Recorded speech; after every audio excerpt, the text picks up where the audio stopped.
नमस्ते साथीहरू। आजको यस भिडियोमा म आफूले पढेका बुकहरूमध्ये मलाई सबैभन्दा राम्रो लागेको पुस्तक र त्यो किन राम्रो लाग्यो र त्यसको महत्त्व के छ भन्ने बारेमा म यहाँहरूलाई जानकारी गराउन चाहन्छु। मैले नेपाली पुस्तकहरू पनि पढ्छु र अङ्ग्रेजीको लागि केही अङ्ग्रेजी पुस्तकहरू पनि पढ्छु। तर अङ्ग्रेजीमा म त्यति राम्रोसँग मेरो कम्प्रिहेन्सन गर्ने क्षमता अहिले विकास भएको छैन। त्यसकारणले केही भोक्याबुलरी पनि गाह्रो हुन्छ। त्यसकारण म अङ्ग्रेजी पुस्तकहरूमा सेल्फ हेल्प बुकहरू मात्रै पढ्छु। तर नेपालीमा भने मेरो चोइस रहेको छ उपन्यास। उपन्यास भन्ने बित्तिकै हजुरहरूको दिमागमा केही पुस्तकहरू आउँछन् होला, जस्तै एक चिहान।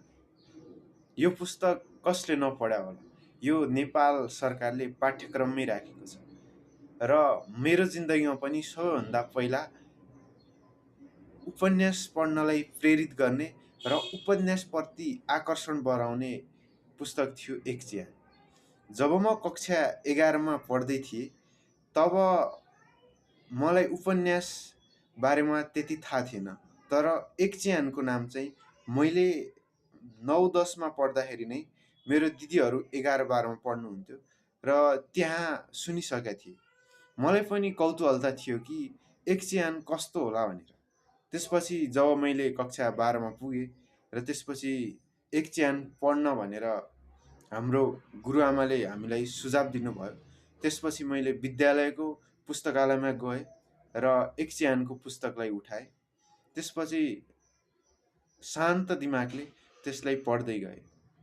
जब म त्यो पुस्तक पढ्दै थिएँ तब म वास्तविक रूपमा नै आफ्नो इमोसनहरूलाई देखाउँदै थिएँ।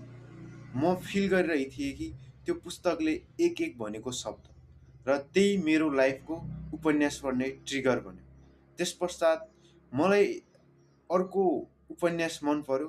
तर म एक चिहानलाई किन प्राथमिकतामा राख्दैछु भन्दाखेरिमा त्यो मेरो जननी थियो सुरुवातको। त्यो मेरो स्टार्टिङ पोइन्ट थियो। यदि एक चिहान हुन्थेन भने मैले त्यसपछिको राम्रो उपन्यासहरूको अनुभव गर्न पाउने थिएँ। त्यसकारण म एक चिहानलाई पहिलो प्राथमिकतामा राख्छु।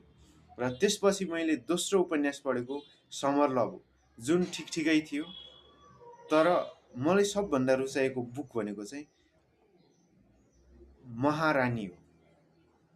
मलाई सबभन्दा बढी रुचाएको पुस्तक महारानी हो र यो एउटा इतिहास र काल्पनिक पात्रहरूको कुराले एकदम महत्त्वपूर्ण